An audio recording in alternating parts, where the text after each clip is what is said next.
is.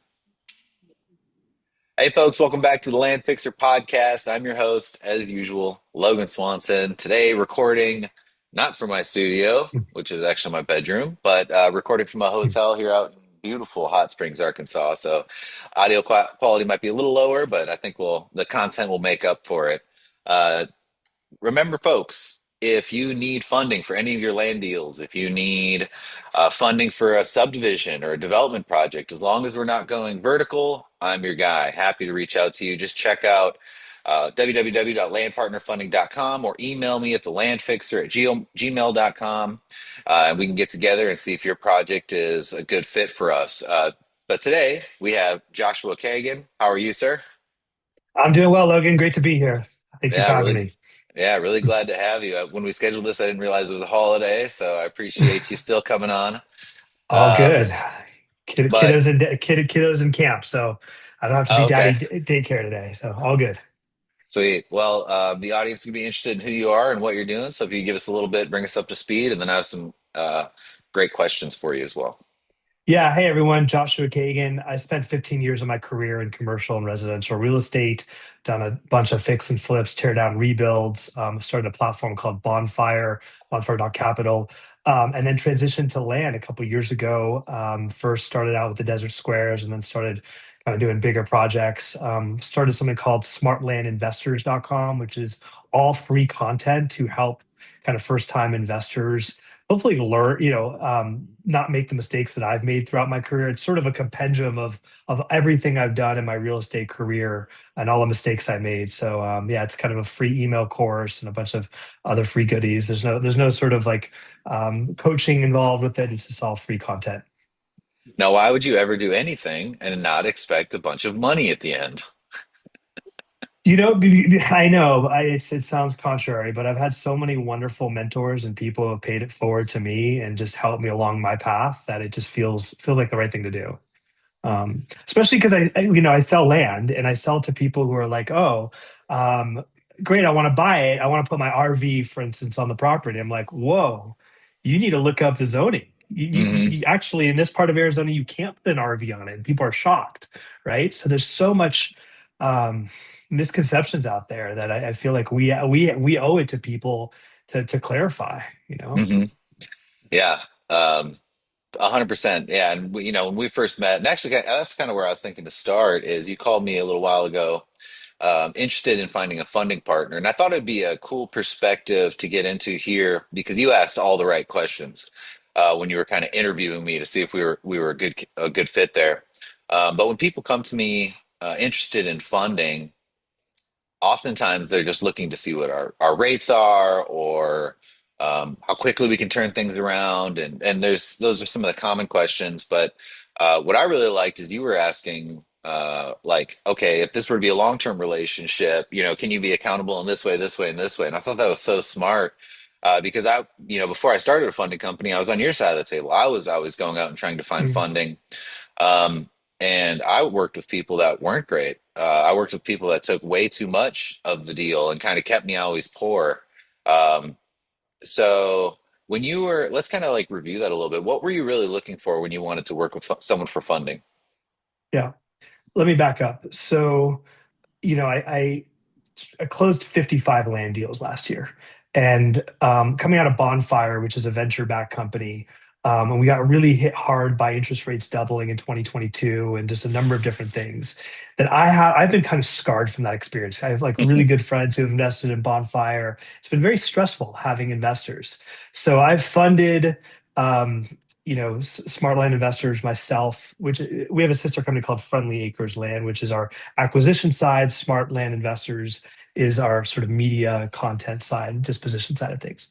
So we've just funded things, my wife and I ourselves, and I've kind of wanted to move beyond the desert squares and start scaling up. And I've realized that we were kind of victims of our own success, and we're going to tap out of our balance sheet towards the end of this year. And so for me, I don't want to have a lot of funding partners. I only want, frankly, two. And and I'm going to come visit you in a couple weeks or in the next month in Dallas. And the other individual lives in Southern California. And I just went to LA and we went on a hike together and it was an amazing connection. For me, Drew? um, Drew, love Drew. Hell yeah, Drew's Drew's the awesome. man. Drew's Yeah. awesome. He's the man. Yep. First time ever meeting him, we went on a 2 hour hike, north of LA, and it was amazing.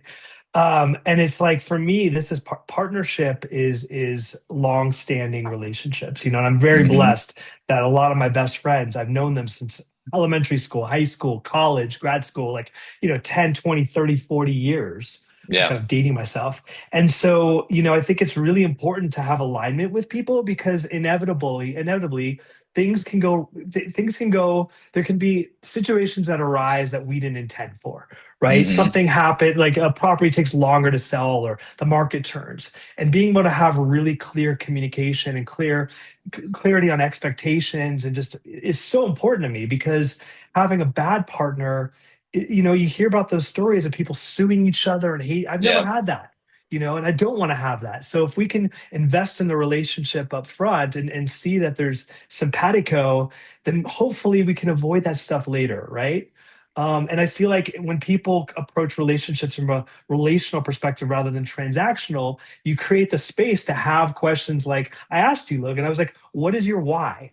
Right? Yeah. Where does this fit into your bigger business or the story of your life? Like, how does this fit in? Because I want to see if there's alignment. And it's totally cool if there isn't, right? It's better to kind of figure that out up front Oh, 100 than percent. later down the line, right? You know what I mean? And when you started talking about your passion for service, I was like, this is a brother from another mother, you know? Hmm.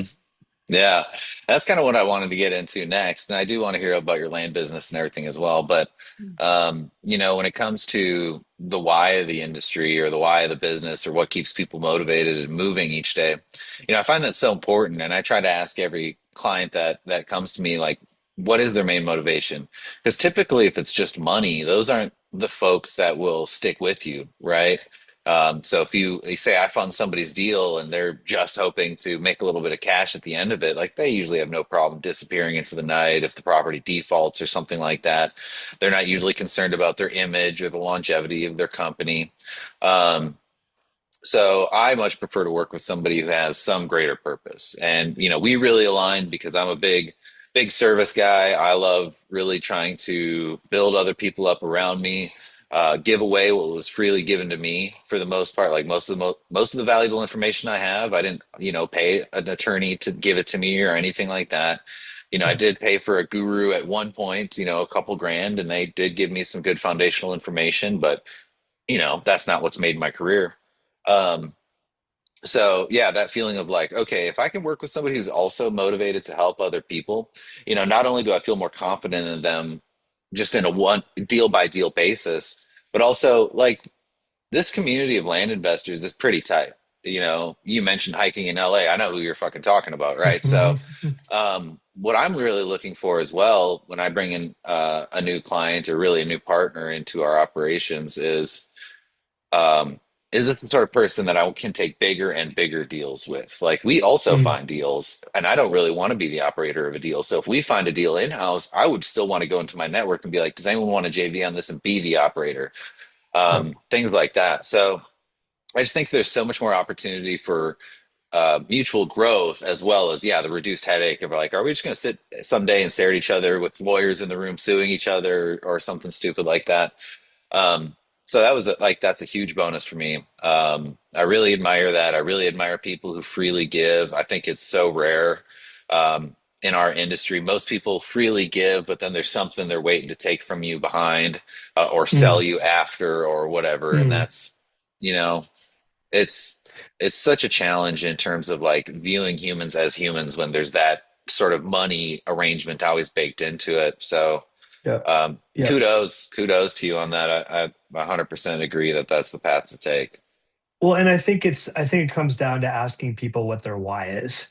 For there's a lot of folks, and I'll come to sort of where I've gotten to in terms of wanting to be of service in a second, because I think like there's a lot of folks who are really struggling right now financially, and they're figuring out where they're going to make their next payment, or maybe they have a spouse who's sick and they have medical debt or student debt, right? And so, I totally respect if people are like, I just need to make money right now. Like that's where they're at, like totally cool, right?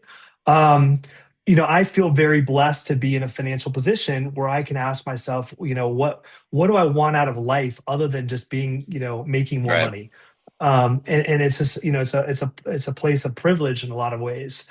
Um, we created Bonfire with our goal with it was to enable everyday people to have access to commercial real estate, right? Why? Because look at, in our country, we have these rules around accredited investors Hmm. that say that basically you have to have $300,000 of salary or $1 million net worth outside of your house to be able to invest in institutional real estate, venture capital, or private equity, right? So what happens? The rich get richer, and 90% of the population aren't even able to invest in these asset classes that have gone through the roof over the last several decades, right?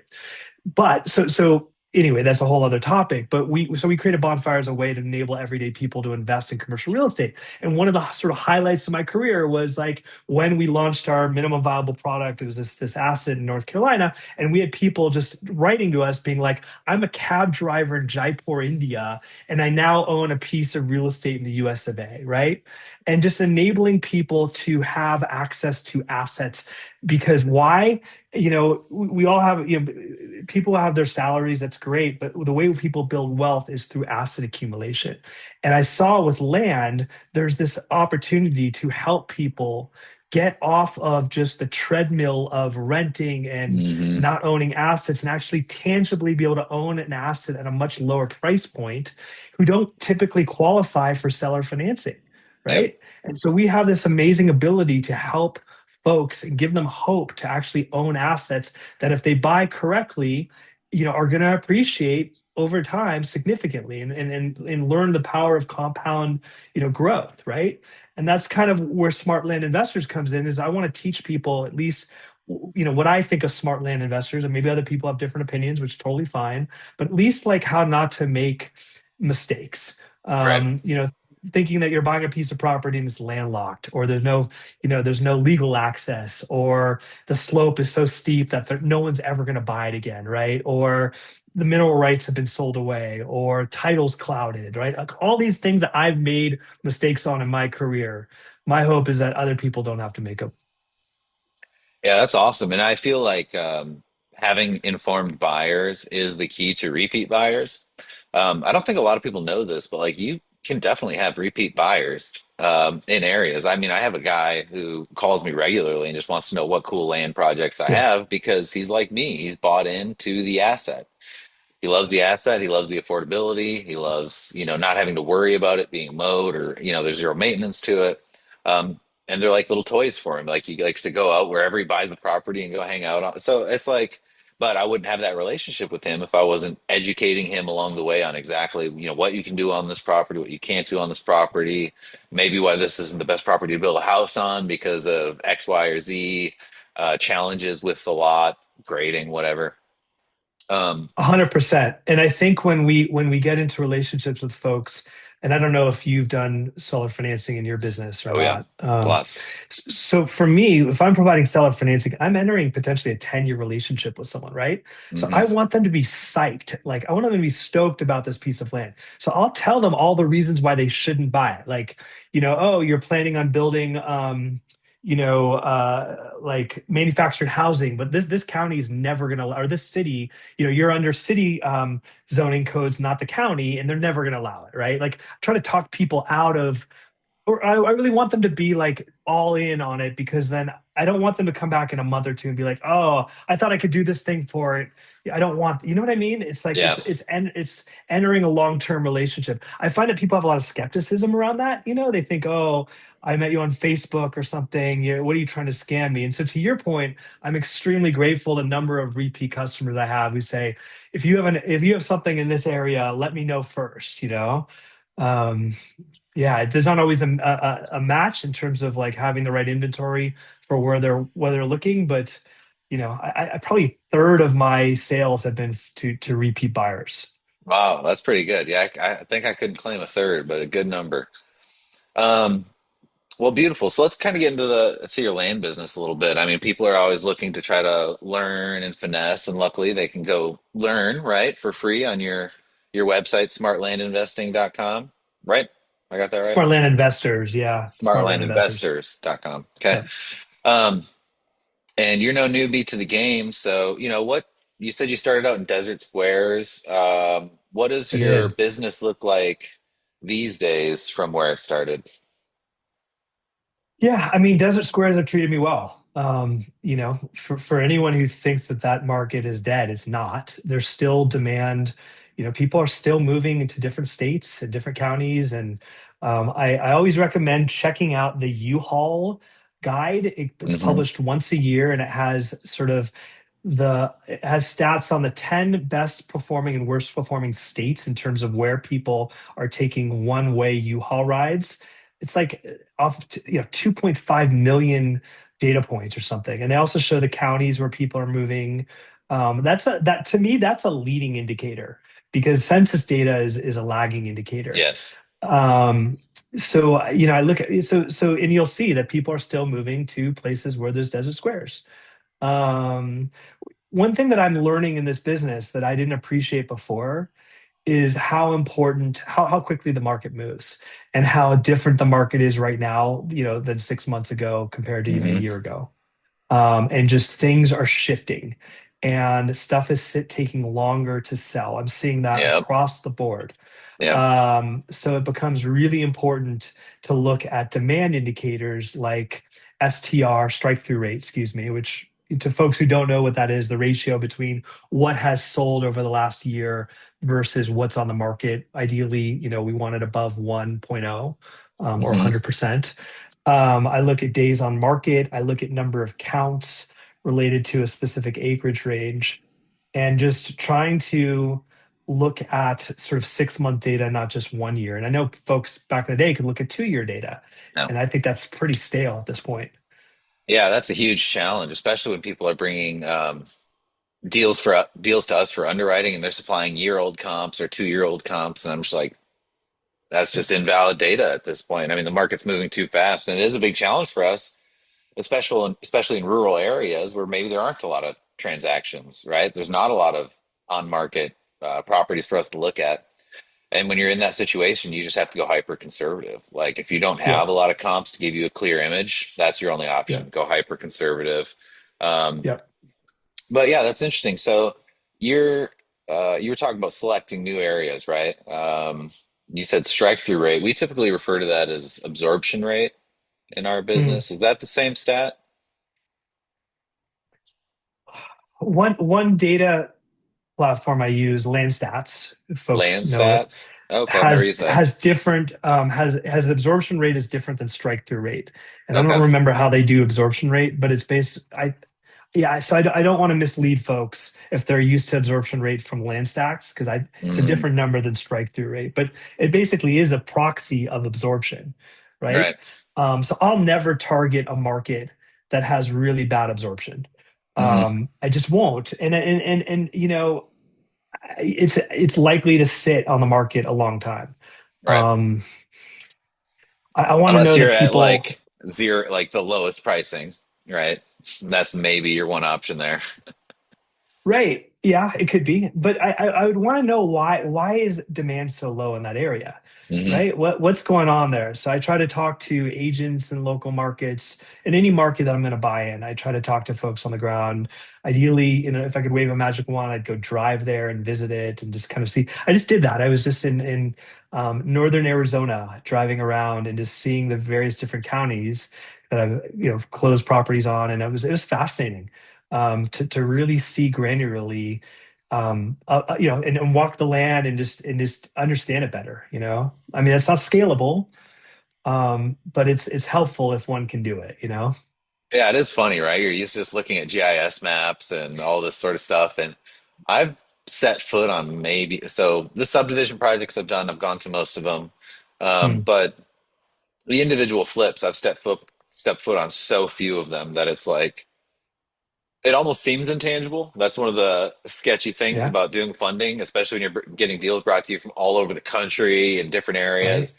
Right. You try to just look at it as a 2D thing. I mean, yeah, you might look at a topo map, but like you're not getting the essence of the area or the characters, and that's when you have to rely on agents and brokers and local Yeah. guys. I 100% agree with that. In fact, what I've advised folks is like spend more time on market selection and data aggregation and purification before you go to marketing. Like you need to have that stuff 100%. really well dialed in. Otherwise, you can spend a lot of money and effort bringing in a bunch of deals you'll never buy, don't fit your buy box, or too hairy, Oh, and worse, what if you buy one in a market that it's not going to move? Like every, 3, 4 months, I'll post around in some Facebook groups and I'll offer to do these like just free 15-minute phone calls with anybody, if I can be of service and help them to maybe get through a land related problem or ask some sort of questions about their land business. Um, and what I found over and over again was like so many people fall into this plight where they don't do much market research. They send out a bunch of, acquisition marketing. They get a low response rate. The one or two property sellers that they do get responses from, they feel compelled to make the purchase, right? They already spent all this time and energy and money up funnel, and then right. finally they're staring at their option to maybe buy one or two properties, and they feel like if they don't buy a property, they wasted all their time and money. And then they buy a property that isn't worth what they think it's worth. It doesn't sell the way they think it's going to sell, and then all their money, if you start with 30 grand, that's like 5 or 10 grand in marketing and then 20 grand in a land purchase, and that's all your money. So then you just have to sit there and watch a property that you can't sell. And most of the time they bought it too high, so they can only slash prices so far without losing Yeah. money. It's a, Um, it's a really important point, Logan. It really is. Like, sorry, I didn't mean to cut you off. If you no, that's were great. like, there's a couple things that I want to sort of address on that. One is the importance, like I found when I looked back on 2025, I had a 1% response rate, which on the one hand will sound pretty good, right? But I was looking through it, and about 30 to 40% of it were people who said yes, yes, I want to buy it. I want you to, I'll sell it to you. And I didn't want to buy it, Yep. right? Because I didn't appreciate the slope. I didn't appreciate that it was in an HOA. I didn't do my upfront homework to see that it Mhm. was in a flood zone. And all these, so it created so much drag on my business having to field calls, doing due diligence on projects that I walked away from. Right? It's Yep. terrible use of my time. It's a terrible use of their time. By the way, they get excited about getting a letter, and then I have to say, sorry, it doesn't fit my criteria. Like that's not a good look either. Totally. So it's like if I had done a better job up front of like really nailing my criteria and screening, I wouldn't have had that. The second piece is around I think a lot of I learned the hard way about what A/B testing is and the importance of it, but the importance of doing it right.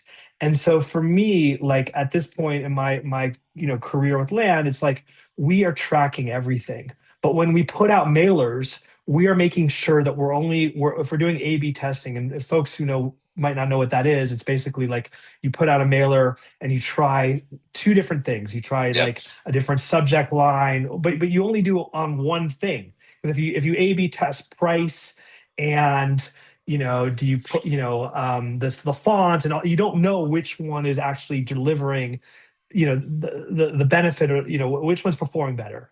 Too many So variables to control for. Yeah. 100%. So what I'd really recommend to folks is having a clear criteria or hypothesis ahead of time and say, okay, let's say I'm going to price this mailer. A is going to be at 50% of market. B is going to be at 60, or whatever that is, and Hmm. really demarcating it on their whatever they're using, a spreadsheet or some sort of CRM, so that they know which one is performed. And to start really getting into like building the muscle of testing every time with every form of marketing, um, and then just doing more of what's working. Yeah, I mean, Uh, you have to be a little more sophisticated to survive, right? I've interviewed a lot of people. I speak to investors all the time, and the consensus I'm hearing right now is most people are spending between $5,000 and $10,000 in marketing per deal acquired. And if you're breaking that down into text messages and letters going out, I mean, that is a whole lot of work that's being done to secure a single deal. Um, and the only way to fine tune that is to be smarter. Like the only way to fine tune that is to have better lists, better data, better offer prices, whatever. Um, so it's, super wise to put more effort in on the front end and reap the rewards. Because, like you were saying, it's not just you're sending out mail, but there's this whole acquisition process that has to take effect. So now you're dealing with the phone calls on properties you'd never want to buy. Now you're trying to negotiate offers down because there's or whatever. Like you're going through so Right. much headache dealing with properties that you probably won't end up buying. And in the early stages of investing, I think a lot of people, I mean, myself included, I'll just speak for myself. I always confuse movement with progress. Right. So I would be very busy every day. I'm like, oh, I'm talking to sellers, I'm doing all this. And if I would, if I was describing it to somebody else, I'm sure it sounded like great. Like, oh, I'm always dealing with sellers. But when you look back at it, you're like, if you're not doing deals, you're not doing it right. So, Right. um, Right. if you don't Right. have that stuff dialed in, yes, you can be having a lot of movement, but that movement does not always result in progress. It doesn't result in dollars in the bank. And that's, ultimately, if you're That's not why doing that, KPIs are so important, right, Logan? yeah. Right? To make sure that we're measuring what we're doing, right? Otherwise, we could, to your point, we could confuse movement with progress, Mhm. Yep. right? And just making sure that we have the right KPIs and not too many. I mean, I think that's the mistake people make where they track everything and therefore they're tracking. It's hard. They lose sight of what's actually important, what's actually moving the needle of our business. You know.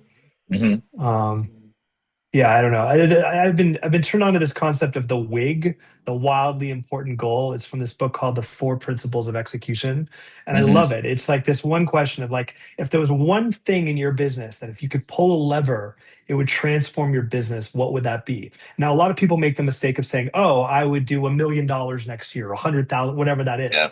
but that's not in your control. The WIG is that thing, that lever that if you did that thing, you're more likely to succeed. So for me last year, it was putting out, 40,000 pieces of mail. I figured that that would lead to 400 responses and 40 deals. Yeah. Right. And it's like, and so I tracked every single week, every single month. Am I on track? Right. And I just think, everyone needs to figure out for their own business, what is that really important metric? And what are the sort of sub steps that they can track to meet that? I don't know. That's just the way that it works. I'm also dyslexic, so like what works for me probably doesn't work for other people. No, interesting. I mean, that's exactly what I suggest. I mean, if like, what's the seven habits of highly effective people, right? First thing is start with the end in mind, and that means you have to Mm, outlay all of the necessary steps to get to your goal. And yeah, I agree. I've heard people doing both, right? Not tracking any KPIs. I've been guilty of that. Or tracking way too many. I've been guilty of that. And really, it's like in the acquisitions game, it's like how much mail are you sending? What's your response rate? What are you closing on?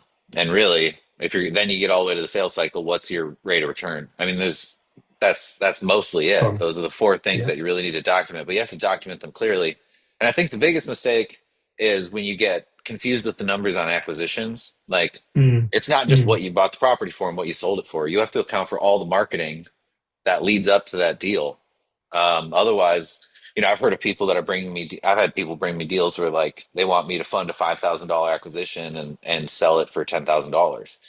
Um, and I'm like, there's no way. Like, I wouldn't make enough money doing that even if we were doing like a heavy profit share in my direction. And you're surely not making any money doing that right. because Right. you had to spend $4,000 just to get this deal, and you're going to make $2,000. It's like you need to step back and look at your Yeah. business. Um, Mm. but anyway, so you've done a lot of flipping, but recently you're doing more of the subdivisions, correct? I'm moving in that direction for sure. Yeah, taking down bigger parcels and chopping them up. I mean, there's just such a compelling arbitrage when it can be done. I'm learning also though that you have to really really pick markets well. Hmm. On the sellers are more sophisticated than they were before. I mean, I don't know if this is true or not, but I'm noticing when I say so. What I'm noticing is true, and that is more and more sellers are saying, "Oh, you're the fifth mailer I've gotten this month," right? Whether Yep. they're actually being true about that, I don't know, but it seems like sellers are getting more sophisticated to some degree. The subdivisions are tricky because you have to make sure that cold whether the county's going to approve a minor subdivision or not. No, versus like you have to know the process because I'll give you an example of something. I looked at something that was in a county that allows for very easy subdivisions on Hmm. paper. If it's 40, you can chop them into 10. But if you look at the fine print, it has to be 40.1 or something because each of them have to be a little bit over 10, Yeah. right? And yeah, and I kind of, in transparency, I learned it the hard way. And this one, we turned them into a 20, a 10, and a 10. And I'm going to end up doing phenomenally on it. I happen to have gotten lucky that happens to be in a county where there's a lot of demand for 20s and not a lot on not a lot of supply. So it's going Yeah. to be fine. But it's like that could have been catastrophic if the business model was like, oh, it has to work to have them be each 10. And then I learned that I couldn't do 10, right? So it just goes to your point earlier, Logan. It's like, go slow. Like there's some wisdom about actually going slower and like taking the time to really understand the intricacies of a market and maybe picking less markets, but going deep with them versus my insecurities that I had when I started this business of like, I don't know where it's going to work. I got to be everywhere and just, Yep. machine gunned like mailers all over the country. And Yep. then, and then it was like, okay, I have a deal in Pennsylvania, I have a deal in upstate New York, I have a deal in Nevada. Like, oh my God, I didn't realize that like in North Carolina, you have to go through a law firm and that's going to cost 2 grand. I thought that was going to be, $400 Yep. closing fees. And like, I didn't realize in Pennsylvania, you really have to do a perk test, but that's not going Yep. to work on a $2,000 per, you know what I mean? Like Yep. all these sort of intricacies of nuances of trying to be this sort of scatter plat approach versus just picking a handful of markets. And that's what I'm thinking with like subdivisions is like just go really deep with just a handful of markets is kind of my approach right now. Yeah, and I'm right there with you. That sounds our careers run very similarly. I remember I had straight ego told me like I want to own land in every state in America, you know. Mm, So then I just mm, started just shooting mail everywhere. And I remember one of the most expensive lessons I learned was um, I was using data tree at the time and just yeah. mass importing data, and not really Yeah. using a lot of filters. And I'm like, I'm just gonna mail the whole fucking county, surely I'll make some money. Um, Uh, and and I mailed all of Siskiyou County, California, Northern California, yeah. and the data tree information, the decimal point was off on the acreage. So I thought I was Mm, sending offers for 1 acre lots, but mm. they were 0.1 acre lots. Wow. So the entire mailer was trash. Um, and everybody was calling me because everybody was Right. happy to take a 10x Right. offer on their property. So I Right. just sat there and I got beat up for weeks and weeks of people Oh my calling, God, it's "Oh, the I'd love to worst. sell you this property." And I sent those they're like contracts so people could just sign the offer and send it back to me. Right. So I remember like Right. a week after the mail landed, I checked my mailbox and there was like a stack this big of accepted offers. And like usually you'd be excited, but I was like, oh Right. fuck, no, this is not It's so good. funny. Oh my God, it's the worst feeling. It's the Yep. worst feeling. Yep. And I felt so Yep. compelled to not waste the mailer that I did what I shouldn't have done. I should have just took the kick in the teeth, It was 22,000 pieces or something like that. Wow. So it was Yeah. like 10 grand I dropped in like a Right. day, not thinking. Right. Um, so I ended up negotiating hard with a few people, and I did end up buying 3 lots. And I was so proud of Wow. myself. I was like, I got 3 lots. I'm not going to waste this mailer. But there were these 3 lots around this lake called Lake Shastina. Okay. And on the Google Earth, it looked beautiful. They were like lake lots. I'd done Right. tons of lake lots everywhere. I was like, this will be a breeze. I was buying them for like 1,000 or 1,500 bucks. I was like, these are worth 15 grand easy, no problem all day. Right. Um, Uh-oh. and then I bring them to market, and it turns out that like the lake dried up. So it was just Oh like a no. giant crater community, and nobody wanted to fucking build there. Oh my God. That is so funny. Right? You see it on Google Earth. It's from a few years ago. This beautiful lake, and then it's a fucking crater. Yep. Wow. Oh man, it Wow. sucks. I would think It's the worst feeling, man. I think they're all sold now, but it took like 3 or 4 years to sell those, and I lost Dude, money. Dude, when I started with data tree and I don't use them anymore, it was like I had no idea what I was doing. I was like I was sending shit out to like corporations, Yep. and maybe other folks have had success, but like like Pioneer Title or whatever as the owner of the property, or like Equity Trust, or like Yep. whatever, like Cattle Corp or whatever, and like yeah, I had no response. It was just yeah. And then I would also like there was a button where you could like not send it to duplicates. Like I'm sending duplicates, just Yep. total waste. So probably 50% of the mail was like complete waste. Yeah. Yeah. Yeah. And that was kind of okay for a while when you were still sending mail to people for the first time. Right. Sometimes, you'd still get deals that way, but you just can't play with that Right. level of slop anymore. Um, No. But on your subdivisions, are you doing improvements like running roads and Not things like that, or roads, yes. just So okay? so yeah, so like one that comes to mind is like we excavated there's a main road and we excavated a dirt road from one of the parcels.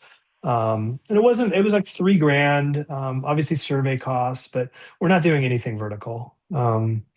I just want to keep it simple, minor subdivision. I don't have to deal with county hearings and change of use and all that stuff. Just want to keep it really simple for now, Sure. at least. Um, and in these markets, like one of the questions that I have with people recently, and we're looking at it internally too for these lots that are sitting, is, is it better to do more of, say, the infrastructure improvements, like getting a perk test done, maybe even dropping a well on properties, clearing a home site, things of that nature? Do you think it's worth that to get properties moved in a good timeline, or are you really just looking like, I'm just going to make it more affordable? Like, what's your move there to keep things from rotting on market? I would just always have data informant. Every single property is going to have its own specific characteristics and specific market. Agents in market will know whether the risk reward is worth it in terms of putting in a well or doing a perk or septic. I mean, if if it's a place where you're questioning whether it's going to perk to begin with, I would do the perk up front. In fact, I'm doing that right now on a Yeah. property. I'm paying 3,000 out of pocket to perk it. It happens to be an area right now that has a lot of snow, so they haven't been able to go out there. Yeah. But it would radically reduce my ability to sell it if it doesn't perk, Hmm. right? So I think it's a matter of speaking to a local agent and understand who oftentimes knows the buyer, knows the market better, and if they're honest, and not every agent is honest, but I've found most are, the ones at least I've interacted with, they'll be honest and they'll say, yeah, it could move, it could help it move, but to spend 10 grand on a well, you're only going to get 5,000 of that back. Um, I think it's very specific, but I like how you're thinking, Logan, about like, okay, if something is just sitting there, we as investors shouldn't just accept that it's going to stay there forever. What can we be doing to add value to it? And that's one of the things that I do, I guess, with my properties I sell with agents, I also co-market it with them. And now if a lead comes in, I give it to the agent, but I'm also putting things on Facebook and other Yeah. land websites, and I pay for drones out of pocket. I know a lot of realtors will pay for photography, but I have a drone guy that I love, and I think he does phenomenal work in one specific market. So it's like I'm not going to just settle for their photos, because I think it's important to call out parcels and boundaries and nearest towns and stuff that Yeah. agents might not just do that, right? So I think, to your point, how can we as investors be proactive about enhancing value in some capacity and not just buy it and then give it to someone else to sell it? Yeah, I really do think it's something that we're going to look more into because, and even on like future development projects, what can we do that's a little extra on the front end to make it more marketable? Because especially with land, like once you go to, you don't want to have stuff sitting for a year. No, That's when people just assume there's problems, right? So right. you really want to create a compelling product up front, if at all possible, if you want to move those properties at retail value and within a timely manner. Otherwise, you're just in the game. Like we're in this right now on a few properties where we're just like, all right, should we reduce Right, price again? It's been on market a right, freaking year now. Should we reduce price right. again? We have one property we funded for a guy out in Georgia, and the agent swore up and down this property. It was like a 6, 7 acre parcel, something like that. Really pretty near a lake, but it's not lake adjacent. And the agent was like, "This is a very tough community to buy land in. We had it under contract for 100 grand." She's like, "This will sell for 260, 270,000, no problem. Like these properties never come for Wow. sale. There's a huge appetite for them." I was like, "All right, we vetted her, we grilled her, we did all of our own comp research. We definitely didn't have the same rosy picture that she did, but we were like pretty sure it was going to sell around 200 and it wouldn't take too long." Fast forward almost a year and a half, we have it currently listed at 135 grand, just at a break even effectively. Wow. And it's just rotting there. It's like, Yeah. what do we do? It's been on market how long now? And we've had offers, it just hasn't panned out. People have had financing fall through and stuff like that. But, I'm sitting here thinking like, all right, what if we cleared it? What if we ran the driveway in? What can we do Right. to make this more presentable to at least get it moved? Because there's a cost to capital. We're losing money every time we hold it for a day. So a couple things that come to mind, Logan. One would be to like really grill the agent about who the target buyer is, like who they think the end user is and what is important to that end user. Like what amenities? Could it be a shed? Is it a road? What does that look, a well? Like what does that actually look like? The second is I think every investor needs to understand the seasonality of the land business in the markets that they're targeting. There are certain markets that I'm in that have 50% of their sales, 50, between Memorial Day and Labor Day, right? Yep, And I remember that when I used to do residential flips. It's like, you try to buy in December and January. Why? Because if someone's listing their house in those months, they tend to be motivated to sell, right? Those are yep, terrible months to sell property. And, from like President's Day to Labor Day, well, in the summer it can get quiet.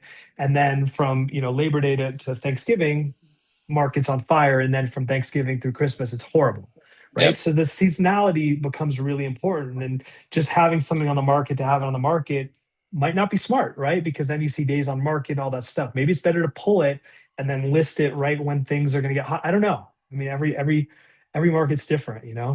yep, yep. Well, man, that's a lot of great info. You mentioned a couple services that you use. Any quick plugs? I know you mentioned land data. Is that correct? Landdata.com? Landstats, no, Landstats? land/stats.com. Okay. It's great. Tim, the founder, is very, very accessible, great guy. Built it for land investors to understand markets better. I found that to be a great tool. I mean, we built our CRM from the ground up off a platform called Zoho, just because I Okay. wanted to have more customizable dashboards and track my KPIs. I was, using some other real estate CRMs, but I didn't find them to be as user friendly as that one. So yeah. Okay.